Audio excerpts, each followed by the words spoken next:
Yeah. You are listening to the Dr. Greenthumb Podcast right here on YouTube, live. And, man, we're excited. Yes. We're excited. We got C- E-Zone and myself, Be Real, Dr. Greenthumb. But we are excited because we got my man, TJ Dillashaw, up in here, man. Woo! Been watching you fight for a long time. Man. Been a fan. And it's great to have you, man. Yes, man, sir. I'm excited to be here. Just as excited as you guys for having me on, man. I'm super pumped. I've been a fan for a long time.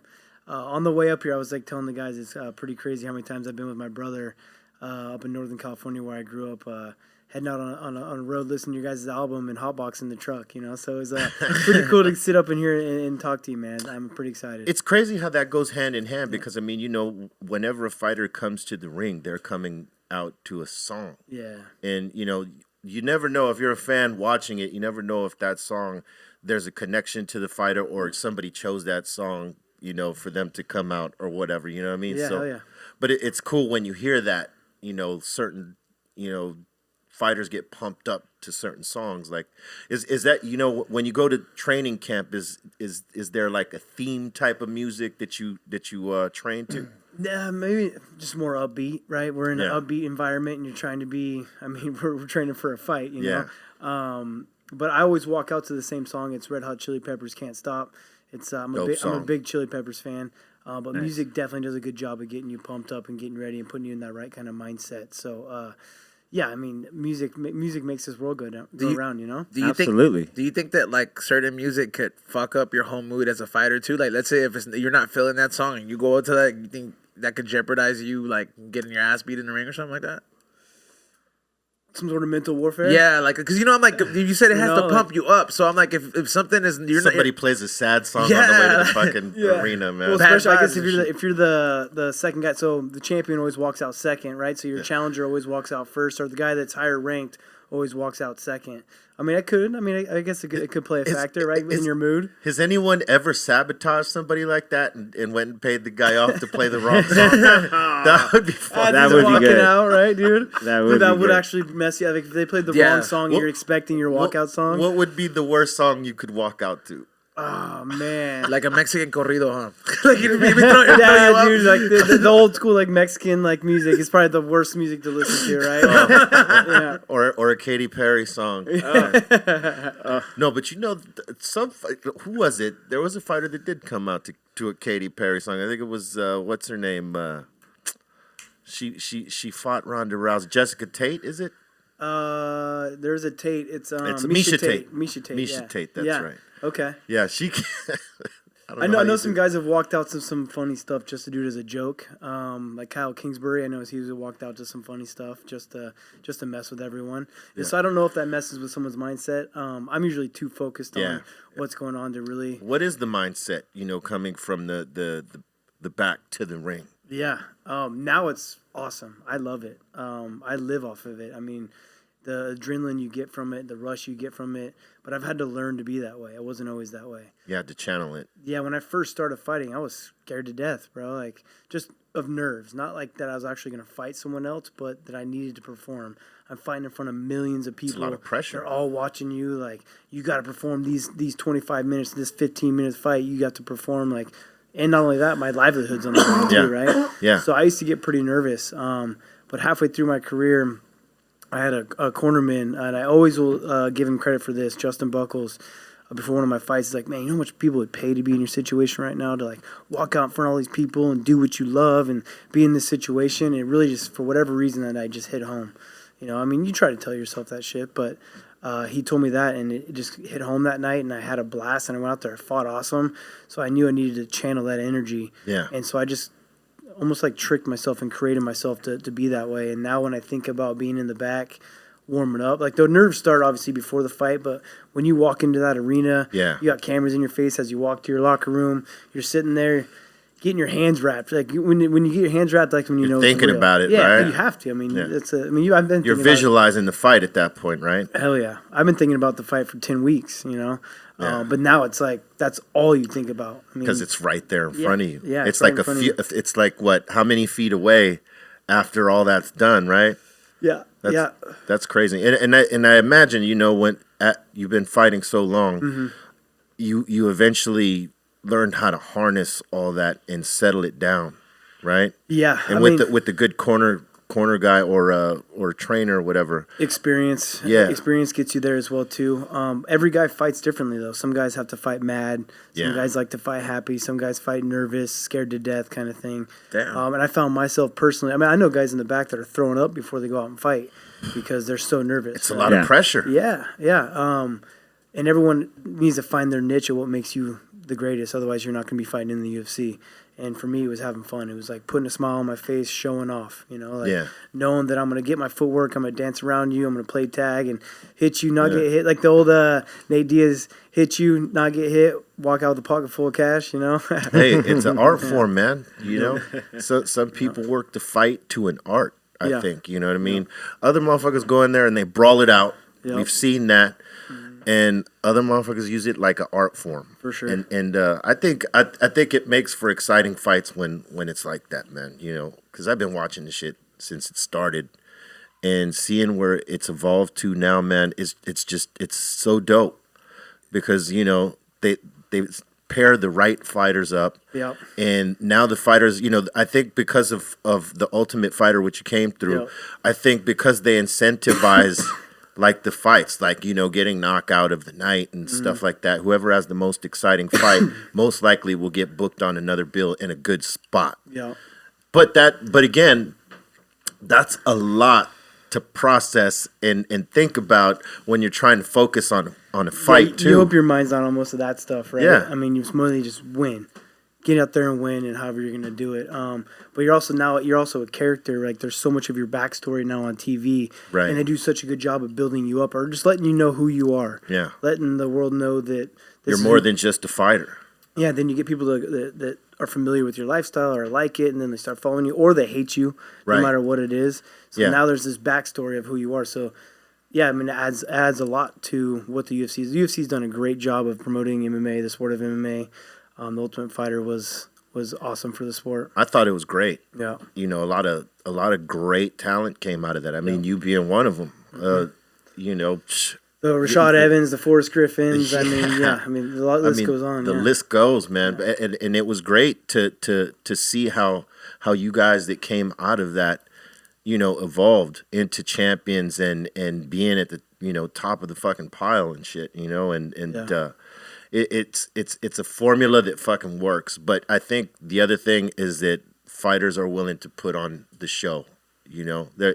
Before it was sort of the direction. You don't know where a fight's going to go, but like you can anticipate a fight now where it might be explosive, or it might be like a chess game, or styles make fights. Styles 100%. Make fights. They really do, man. I mean, and they do a good job of matchmaking. Oh yeah. You want them good fights, but eventually you can't get around it. You keep winning, then you have to fight the best fights the best towards the end.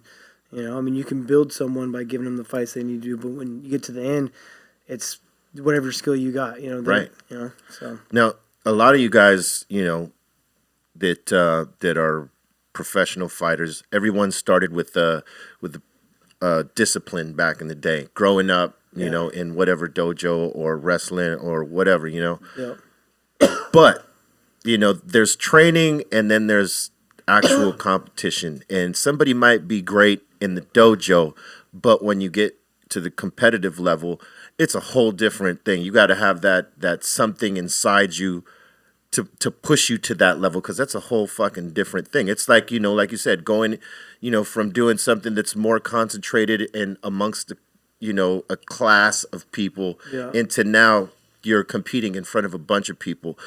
What was the thing that made yourself recognize that you could take it to that next level and go from, just training into professional fighting? Because that's a whole different level of martial arts or mixed martial arts. Yeah, man. I mean, I grew up wrestling is where it came from. I grew up wrestling since I was 8 years old. My dad got me into wrestling, so I competed every weekend for like 9 months straight. Damn, every weekend? Most of the time. And wrestling season's long. So, I mean, those kid seasons where you wrestle collegiately and then you decide to wrestle freestyle and Greco, you're almost wrestling year-round. And I just started wrestling at a very, very young age, and so I competed just thousands of times. And getting used to learning how to compete And I still had to learn that through my professional career as being a Right. fighter as well too, because I had to learn to evolve even more, become a man, and like not be so nervous at certain things in my situation. But yeah, just growing up as a wrestler, it's real. I mean, I never even thought I was going to be a fighter though. I graduated college, was enrolled in grad school to become a physician's assistant. I had a assistant. Oh, shit. Yeah, man. I had an assistant wrestling coach that talked me into fighting. Mark Munoz. He was a UFC fighter at the time. He's like, man. Yeah, Mark Munoz. Yeah. He's actually my one of my coaches now for my fight team. In, that's awesome. Yeah, Placentia. But he talked me into it. He's like, look, you're a real tough wrestler. You're mean. Like when you wrestle, you're mean. And he's the one that like, I think you got a shot at this. So I dropped out of grad school and said, I got myself a year. If I'm any good at it, I'll know. If not, I'll go back to school. I can always go back to school. Nope. So yeah, just dropped out of grad school and decided to do the fight thing. You having such a like early background of like starting in wrestling, like I imagine you've experienced a bunch of injuries. Like, what's the worst kind of injury that you can experience, especially being in something like, you know, mixed martial arts that jeopardizes not just like one certain part of the body, but everything. Like, you can get a broken jaw, fuck up all your teeth. You know what I mean? Like, what's the worst thing you've experienced and most painful? What I've had done recently, I've had double shoulder surgery. Oh, what? I've had 3 shoulder surgeries total throughout my competing career. Once in college for wrestling, and then I just got shoulder surgery on both my shoulders this last year. I've been fighting like three years with blown out shoulders, and then I finally decided to do it because I got suspended. I was on an anemia medication that I wasn't allowed to take for my last fight. I cut a bunch of weight to fight 125s and became anemic, and I decided to take this medication. So I got suspended for 2 years when I failed the drug test. Damn. Yeah. Damn. And so when I got suspended, I decided it's like now's the time to get my shoulders fixed. You know, it's gonna be a year. It's gonna be a year recovery from both these shoulders. I'll be able to really focus on my recovery. Now I can get back to start training again. So it's almost something that needed to happen. You know, unfortunate the way that it happened. I would never choose for it to happen that way. Right. You know, but it gave you the time to work on your shoulder, heal up, and get it right, so that you could be at 100% back in the ring. Right. 100%, man. We got to turn every negative situation into some sort of positive as well.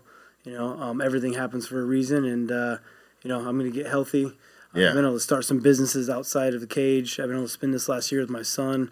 It's somewhat of a blessing in disguise. Again, I would never choose to do it again, but I've made the most of it. You know. Awesome. Yeah, man. I mean, you have to. I mean, you can't let something like that, you know, derail anything, because I mean that was something small anyway. Yeah, I don't think you could be a champion without that mentality. Yeah. You know. Yeah, you're not gonna make it to the top with.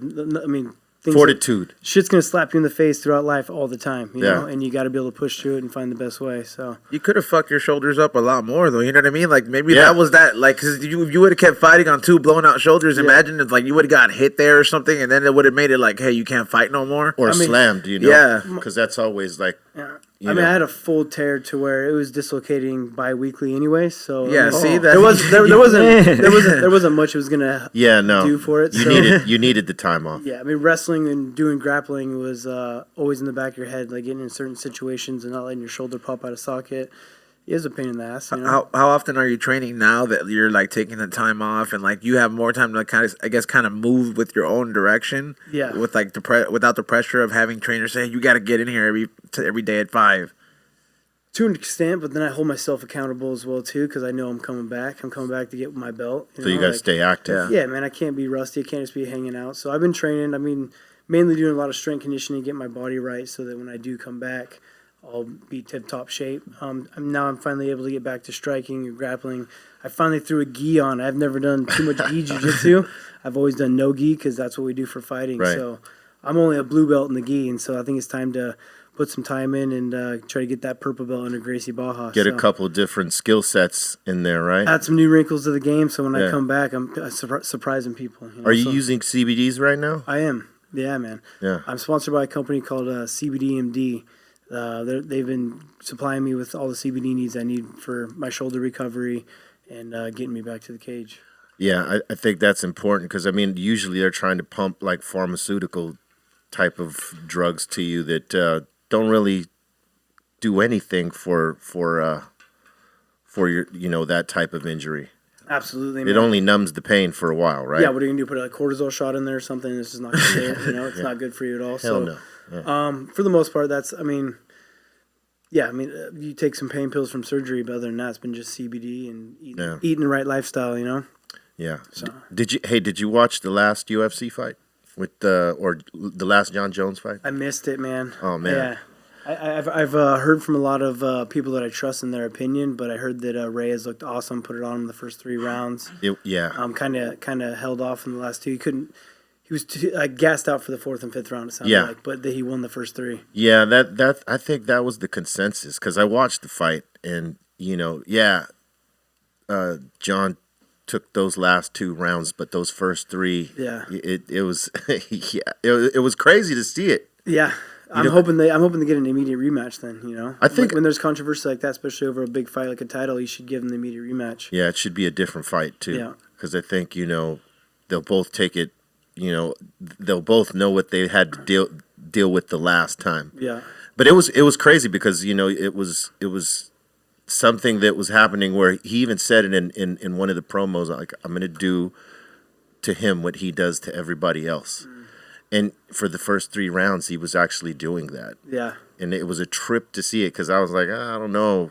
A lot of people, a lot of fighters talk and... Or they fight into the name. They're fighting John Jones, and so like they're not giving. Like it sounded like from the highlights I've seen and from his mentality going into the fight, like he just didn't give a shit and went for it. Didn't understand like he didn't get intimidated. John Jones, exactly. He wasn't intimidated by the moment, and I know that happens. I mean, Mike Tyson talked about it where he when he'd walk to the ring, he'd catch eyes with the other fighter, and by this time he's champ, and there's a aura and thing about break him before he even got there. Right, he broke him before he got there. So I know a lot of fighters, sometimes they go in there broken, but he didn't go in there broken. He went in there thinking, I'm set to task. I know what I'm going to do. That's definitely what it seems like. I need to watch the fight. I've heard it's a great fight. So but I think the rematch is going to be great if it happens. I think it plays to John's benefit, the rematch. I think that he's maybe a little bit more of a cerebral fighter and has a more well-rounded game plan. Yeah. So it's more of an advantage for him to go for a rematch than the first fight he had with Reyes. Reyes just brought it, and he has. Yeah. The way that I took it was that he was letting him gas himself out. He was doing one of them Rocky plays. Like, hit me all you want, but these last rounds where they count, I'm gonna take them from you. But he didn't knock him out or he didn't submit him. Yeah. And I think a lot of people felt like dude did more in the 3 rounds than. That's what the consensus tells on my end too. I haven't watched it, but that's what I've heard. So. Yeah, and I'm a fan of John. So I watched it and I was like, I don't know. Yeah.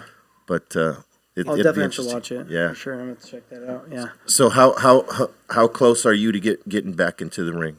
I have 11 months right now. From Tuesday, it was 11 months. So I'm legally able to come back on my suspension January 18th of 2021. You must be excited. Counting the days down, bro. Shit can't go fast enough, right? Yeah, I'm definitely excited for sure. What's training camp for you like, especially like when you had to drop weight? Like, because I know that shit is hard. That was the longest training camp I've had. I had to put in a lot of work to get to 125s. I put my body into an anemic state by doing it. Jesus. Yeah, I didn't look healthy towards the end of it. I felt good. I felt really good. My coach had me feeling awesome. Even the night I walked out for the fight, I felt great. I really did. I put the weight back on awesome. Everything felt awesome. But the work I had to do to get there was... It was taxing. endless. Oh, yeah. Yeah, because that's wear and tear on the body, too. You're training for the fight, but that's also work on the body. Yeah. It's nice to train for the fight and not have to train for the weight as well. You said you put your body down to an anemic state. I get down to 4% body fat and just I pushed the limit. I was eating only 1,700 calories a day towards the end of my camp to lose the weight and put in a lot. Not too many fighters really will take that risk of actually jumping at such a big I guess gap in regards to weight. Would you ever consider gaining that much weight to go into the super heavyweights? No super heavyweights, but I'm not super heavy, but I'm a little dude. I'm only weighing 165 pounds now, but I've been putting weight on. That's actually quite a bit for me. It's the heaviest I've been in a really long time. I've taken this time off, and I'm lifting heavy right now. I'm trying to stack some good muscle on, and because I walk around when I'm in fight camp, fight 135s at 155. So for me to be 165 right now has been a lot of work to get there as well too. But it'll be some weight that I'll get to hold on to now when I start. Because when I start picking up every other form of martial art, when I start wrestling, doing jits, training for a fight, stand up, like your workload's crazy, so it's harder to hold on to weight for me, you know. So I'm stacking that weight on now. Who knows? Maybe I'll get big enough to go 45. So we'll see. With the extra 10 pounds, you know, does that? I mean, I know for some fighters it sort of affects their win, their cardio, their legs. For sure. Because I mean, that's 10 extra pounds you're holding up on the and legs. It's muscle too, with the blood, which is heavier. Yeah. Yeah, and your blood goes there, right? So it's a lactic threshold. So I've started working with the coach, a very, very smart coach, my strength conditioning coach in Yorba Linda, Sam Calavita. If you put on too much muscle, your lactic threshold is not going to be as high if you don't know how to put it on and how to use it. You have to increase your lactate threshold. You have to learn to do your aerobic workouts to switch the way your body burns energy. You can stack the weight on and still have the cardio if you do it the right way. Yeah. But you have to do it smart, and it's a full dedication, you know? Yeah. And I think the other thing is when you've been champ, you've fought plenty of 5-round fights, and that builds up, the endurance on the legs and the cardio, where a lot of fighters that come to challenge you, they might not have done a lot of those 5-rounders like Championship rounds play a big factor if you're not used to them. If you fought them quite often, I prefer them because I'm always coming in better shape. Yeah. But yeah, some fighters, if you're not used to it and you fight a 5-round fight, it's something to get used to. I mean, which Reyes hadn't done yet either. Yeah. That's why it's like wearing him down. He hadn't had them championship rounds yet. Yeah.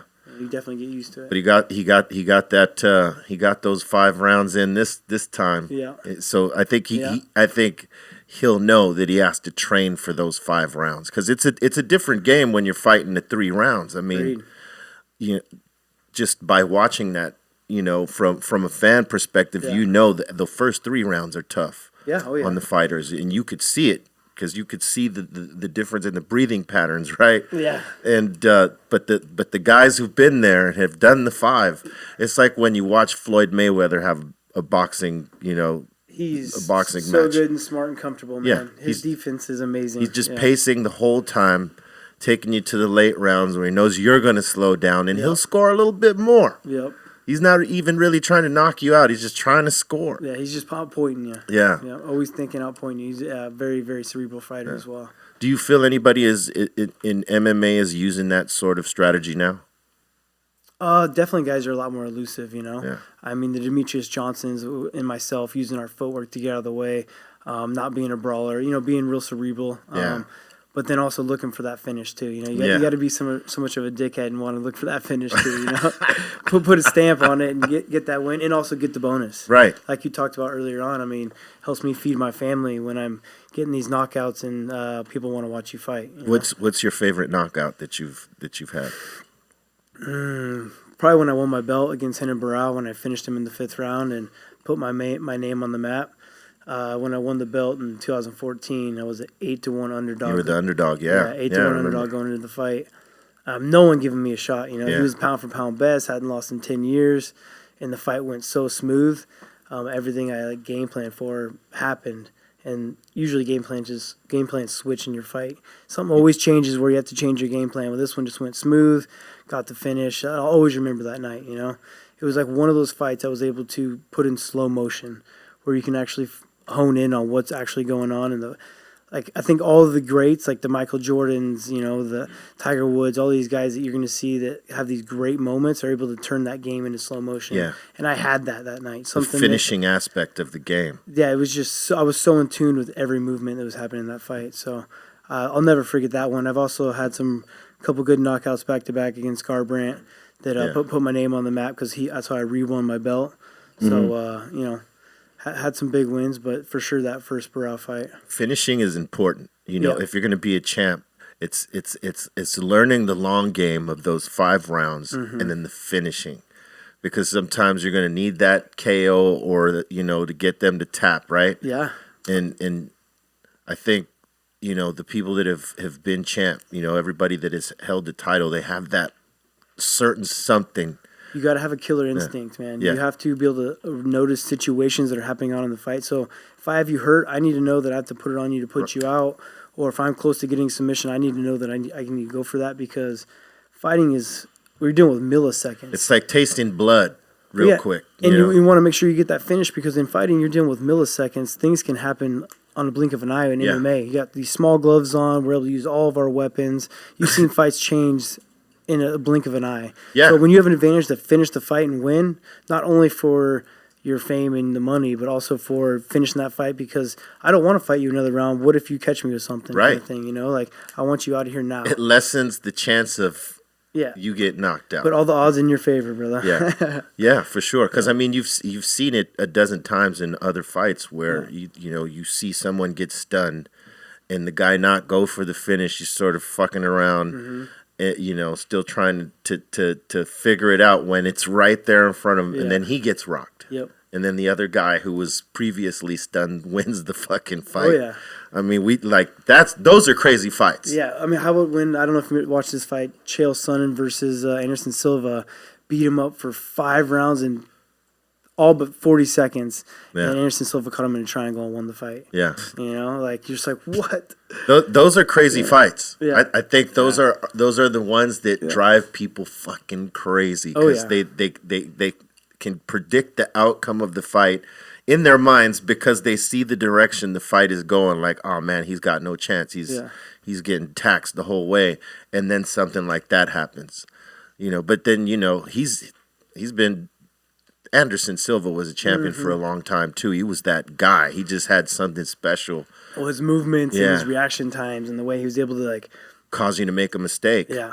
Yeah, I mean, he was smooth. The way he did it was swag. Yeah. He did it so smooth, and that's obviously going to play into the favor of the fans, and also and then believing in the hype of Anderson Silva. Yeah. Everyone that fought Anderson Silva was like, damn, I'm fighting Anderson Silva.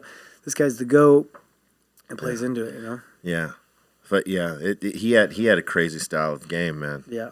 He did a good job. Yeah. I loved his style when he was on top, man. Yeah. Who are your other favorites right now that you like watching? Stylebender. Yeah. He's been looking smooth. Yeah. He just had a great fight. Who else? Man, I haven't really been paying attention too much of it, but I've been watching his striking system for a while now, before he was even in the UFC. Yeah. And that guy's smooth. He's got real good timing. So it'll be interesting to see what he does against Yoel Romero. He's got a big feet in front of him. Romero's just a tank of muscle.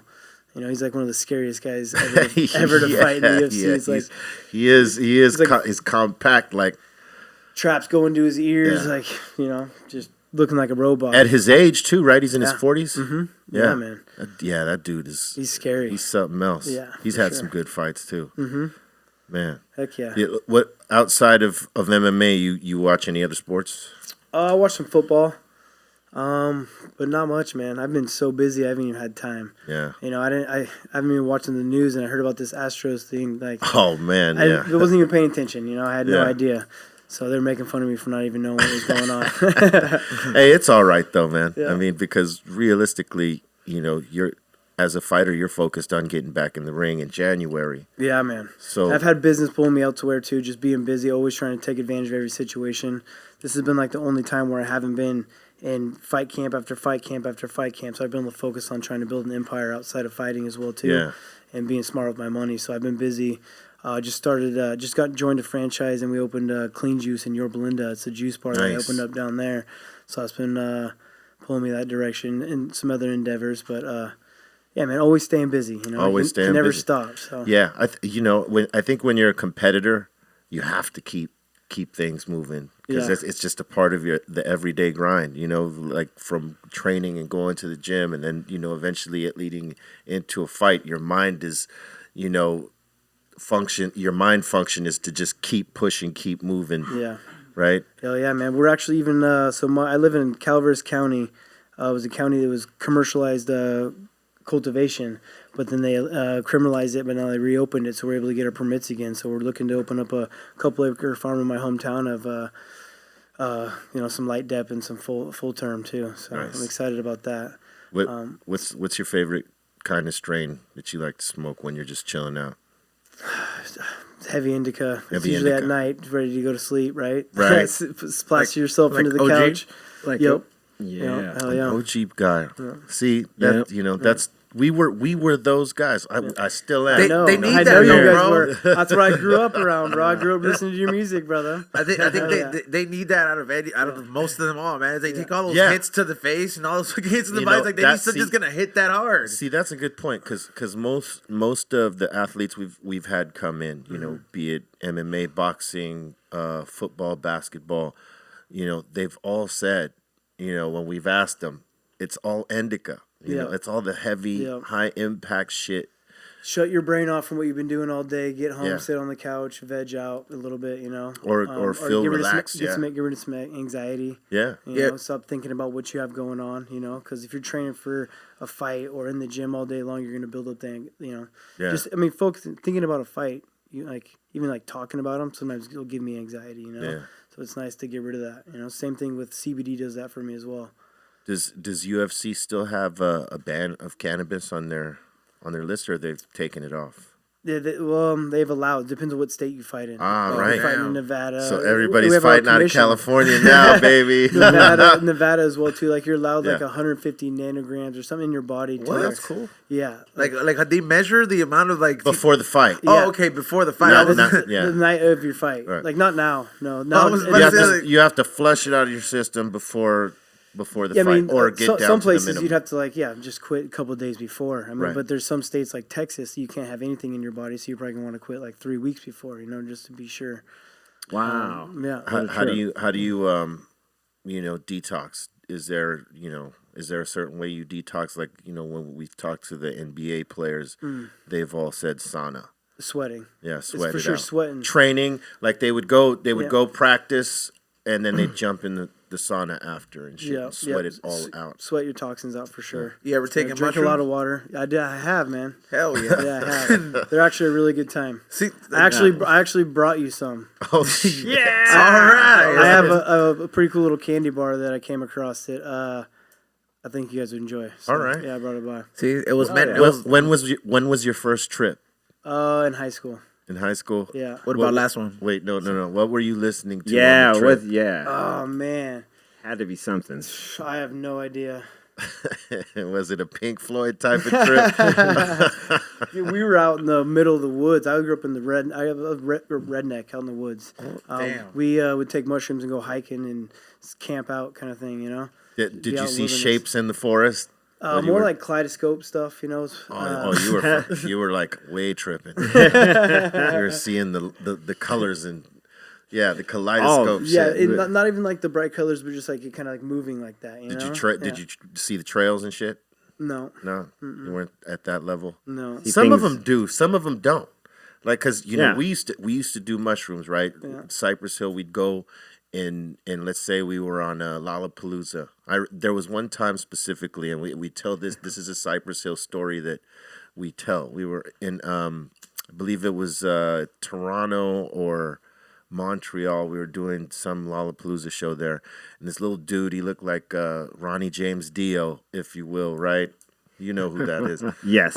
He comes up and he has this bag of mushrooms. And he says, "I'd like to give you this bag of mushrooms, man. I'm a fan."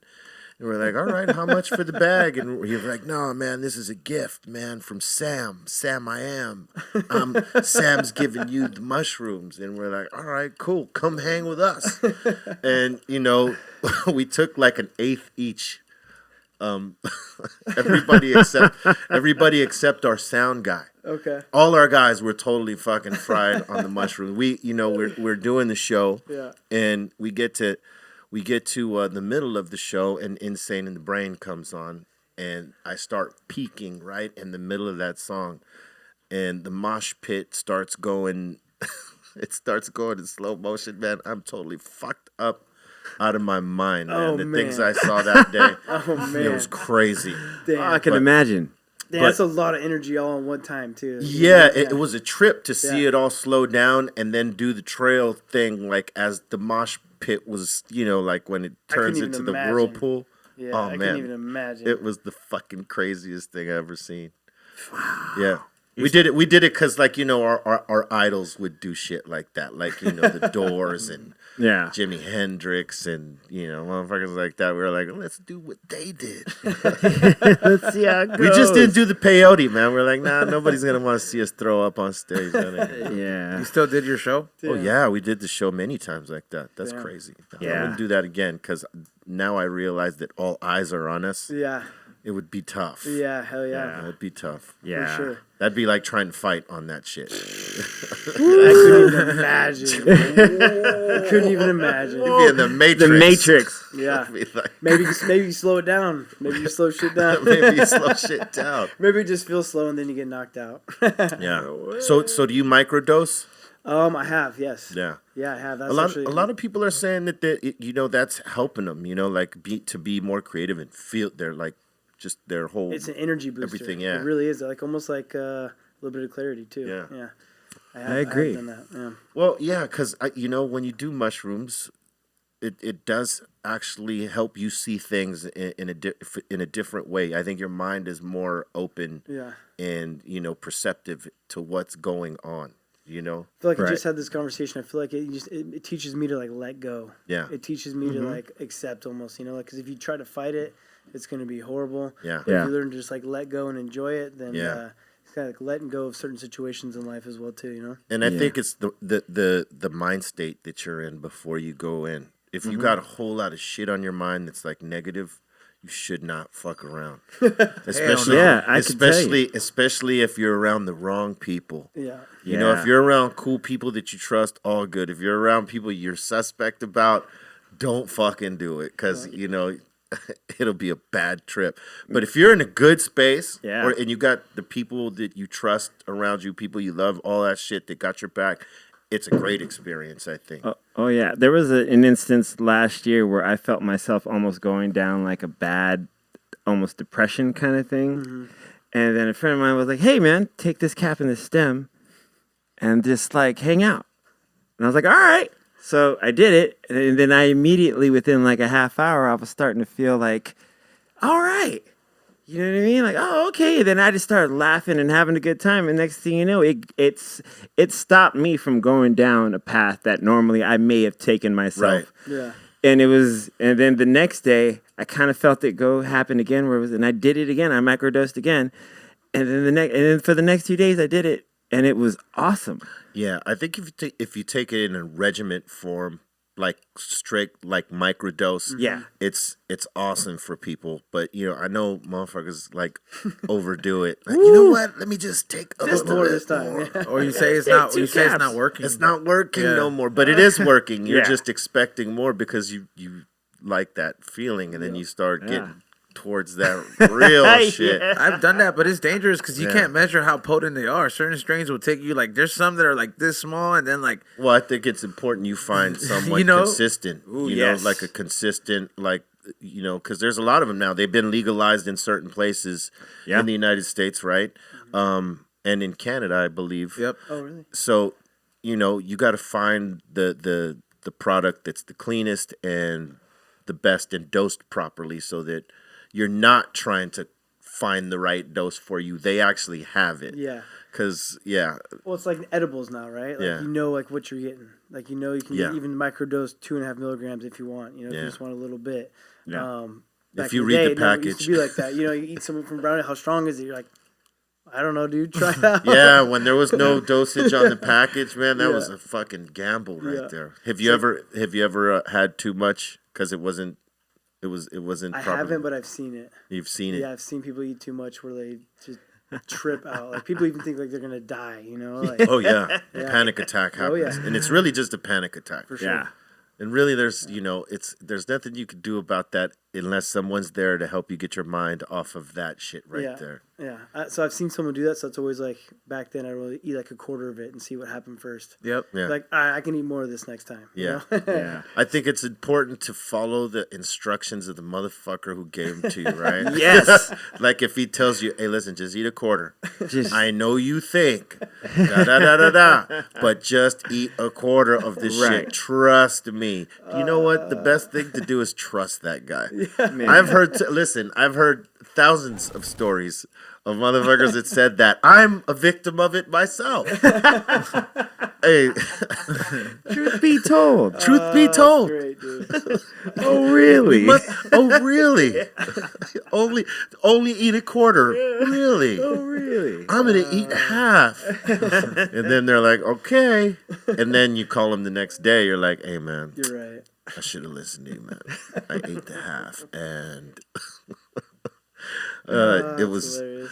Although it was pleasant, it was a roller coaster ride to say the least. Hey, yeah, I mean, listen, we used to get a lot of edibles, ran through us over here. Like, hey, try this, and this is when everybody was just getting the dosage shit down. Yeah. And somebody brought some fucking Bacon. some honey bacon down here. There was 7 options of different gourmet bacon, bro, and like they were caramelized jerky, like Oh, man. chocolate, but they were strips, like crispy, and they were good. They were like Yeah. this, They were like good. that, like long strips of bacon. They were good. They were so good that you wanna could not eat 'em. taste. Yeah, you could not taste the THC. They were pre-made and then repackaged, almost like jerky. But you just strip that bitch open and nobody bothered to read the milligrams. These fucking things, man. Me and one other guy, we ate like 3 of them. We were fucking off to the moon. You still don't know how strong they were when you ate them? Fuck, I think they were what? they were like 300 milligrams each. No way. Yeah. Totally. You ate 3 of them? Yeah, No I way. ate 3 of them, bro. Hey. I'm a lightweight. There's no way I'm eating anywhere close to that. It's crazy when you eat something with that many milligrams. No way. When you go to the bathroom and do your business, it smells like weed. It does. Yeah, Yeah, when you eat a lot of edibles, bro, like that's real shit. No pun intended. That's great, dude. You've had that many times, haven't you? you ate 3 and I ate like 5, dude. Like, like I was At least gone. the bathroom doesn't smell bad at that point. It's like I ate 2, and I remember I was wasted. yeah. That'd be way too much. It was way too much for me because Yeah. I didn't bother to look at the packaging. I just thought, all right, because it it was small. I didn't looked good. realize how much they had fucking dosed it. Mm-hmm. And it wasn't like the milligrams were huge on the package. It was like fucking fine print, but it was on there. Yeah, that was a crazy ride right there. Man. Yeah. No more rides like that. That's like when you've gotten too drunk and you know it and it's about to hit, like you're like, it's about to hit me. The last part you remember the next morning, right? Yeah, It's like fuck. just like, Never man. gonna do that shit again. Do you have a certain limit of alcohol you can have as a fighter? Like, or do you drink it all? They don't care, right? Yeah, they don't care about that. I mean, you can fail, I think, but it stays in your system very small. But who's drinking days before your fight? No, that would be crazy. Yeah, That's a disrespect to yourself and your opponent, really. Yeah. Drinking. Do you think fighters do that though? Like that, because I know that it's a discipline to be a fighter. I mean, Yeah. from the training to the There's dieting. definitely guys that'll party closer to their fight for Yeah. sure. Yeah. You think that is a determining factor in the end when they fight? Oh That- hell yeah! If you're not fully committed, Yeah, if you're not Oh, yeah. fully committed, you Not want to willing. rather be in the if you're not club. willing to sacrifice what I fucking sacrifice, there's no way you're beating me, dude. What's the earliest? I mean, what was your routine like? To wake up and was the first shit is run, right? It depends on the day. Yeah, I mean, it's definitely scheduled out on certain days. Like for instance, like Tuesday's my hardest days, where I'm probably sparring in the morning, hitting mitts in the afternoon, and strength conditioning in the evening. That means Wednesday I'm going to take off. Monday I'll ramp up to that. So Monday would be like maybe 2 days, maybe not as hard. Tuesday I'm going to go hard, make sure I take that day off to recover, and kind of plan my Pace training. it. It's pacing. It's very scientific. I need to make sure I have my recovery down. Like if Yeah. I'm not recovering, then I'm not going to fully get the benefits of my training. Then I can overtrain my body. I can make myself sick. Right. So you got to really learn how to professionally recover as well as professionally train, and also eat the right. I mean, I dedicate my entire life to it. So Yeah, it's like reserving the gas tank because you can't spend yourself training to get to the fight. Exactly, man. Yeah. Yeah.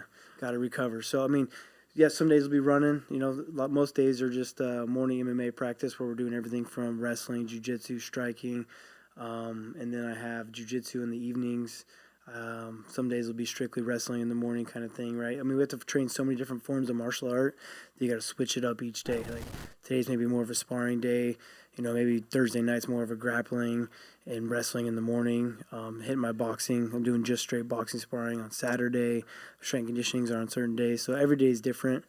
And that's what kind of keeps it fresh when you're training for a fight is that, yeah, you are doing the same You're shit, mixing it but all at least up, you're though. mixing it up. It's like mixed martial arts. Yeah, exactly. It's mixed training, too. Exactly, yeah. Hell yeah. What's your favorite part of it? I love striking, man. I got addicted to knocking people out, I guess, Because people that come in from the wrestling background, Yeah.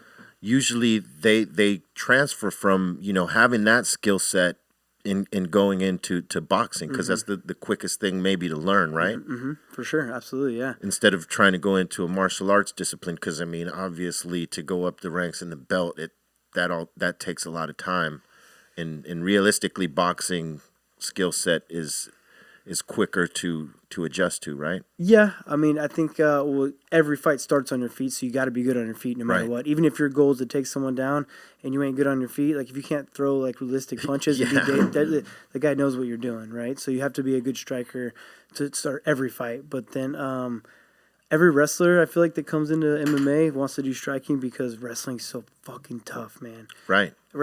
Still today, wrestling's the hardest sport I've ever done. That drains a lot out of the other fighter when you're And the injuries that come from it, and just even just like me wrestling my whole life, like wrestling still today was a tougher sport for me than fighting. Dude, fighting for me I enjoy it more as well too, but it's easier on the body. I was more natural at it. I fell in love with striking, but a lot of wrestlers want to start learning how to strike because it's a lot easier. Yeah. It takes less on the body to throw punches than it does to grapple with another human being. toss somebody up. Because then you're using muscles and you're getting all the blood to go to your muscles, and then you're talking about lactic threshold again and wearing Yeah. people out. So you have to increase your lactic threshold to grapple, and that's the hardest form of training you could possibly do. I mean, running's one thing. I can get in shape for striking, just going and running, but to get in shape for grappling, you have to hit like the shit that makes you want to throw up. Yeah. It's a whole different style of training. Yeah, for sure. Yeah. Wrestling's tough, man. I would imagine that when you're training for the Olympics, that's a whole lot of hours. Yeah. I mean, it's 4 years of time. 2 people are getting ready for the Olympics. Yeah. For that one day. That hand raise in the medal. Yeah. So there's a lot more pressure on that too. Yeah. When you talk about mental pressure, but you're training like Olympics is only every 4 years. Like at least I get to fight 3 times a year. I get to fucking redeem myself. Like it's not all the damn. I'm gonna train for another 4 years for Olympics again. Yeah. Like that shit's crazy. Were you ever a fan of like? I know it's not real wrestling, but I mean, like, were you ever a fan of like the wrestling entertainment? Like maybe like junior high, maybe younger than that. Watching Stone Cold Steve Austin wrestle and shit, That was entertaining. Yeah. WWF. Those guys take their knocks for sure. WWF. Yeah. Hey, let me ask you this: Do you think mixed martial arts should be an Olympic sport now? I think it should. Yeah, it'd be cool. I mean, it'd probably do it more like boxing, where it'd be like an amateur, right? Yeah. So it wouldn't be a professional yet, but it'd be an amateur MMA. Yeah, I definitely think it should. Because if boxing is and wrestling is, why isn't MMA? And there are some extreme sports that are now an Olympic sport. Yep. And there's even, I think they were even accepting breakdancing, which I think is dope. No, I think it's dope because that's very athletic.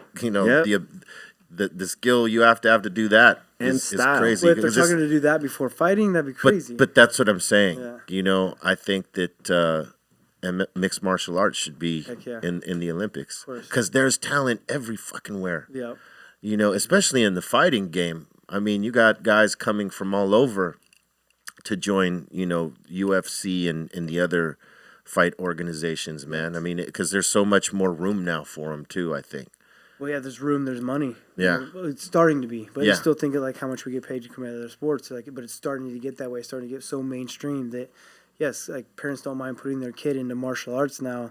Yeah. Rather than growing up, your parents put you in baseball, football, because that's basketball, those boxing, sports, maybe. right? But now that it's so much more mainstream and there's a lifestyle for it, parents aren't like, they'll put their kid into martial arts. I mean, we have a bunch of kids that come into our gym to train some form of martial art, learn striking, learn wrestling. What do you think it is mostly, jiu-jitsu or something else?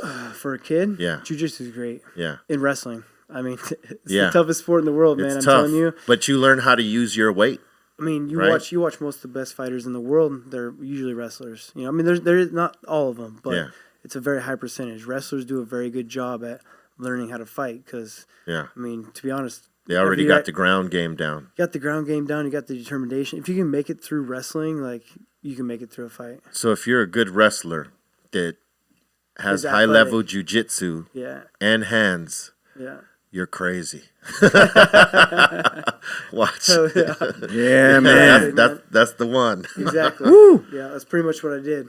Yeah. That was my. I mean, path, that's the path, right? yeah. I mean, is. jiu-jitsu came so easy being a wrestler. Right, because And- everything is on the ground. Yeah, you're pretty much in your same wheelhouse. You're just mixing it up a little bit.